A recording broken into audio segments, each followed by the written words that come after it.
audio jungle.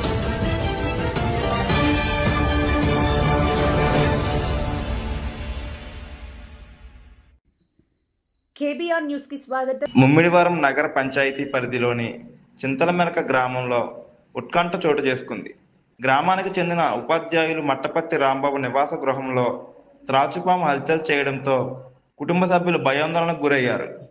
వెంటనే భీమనపల్లి గ్రామానికి చెందిన స్నేక్ క్యాచర్ గణేష్ వర్మకు సమాచారం అందించగా సంఘటనా స్థలానికి చేరుకున్న ఆయన ముందుగా పాముకు త్రాగునీరు అందించారు. అనంతరం అత్యంత చాకచక్యంగా పామును పట్టుకొని డబ్బాలో బంధించారు. దీంతో రాంబాబు కుటుంబ సభ్యులు ఊపిరి పీల్చుకున్నారు.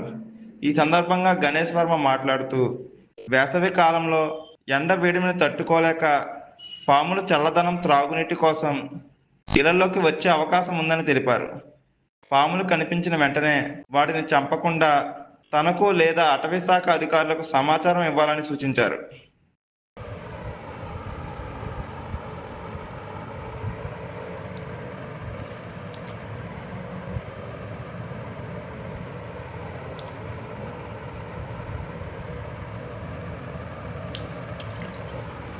ఓకే డబ్బై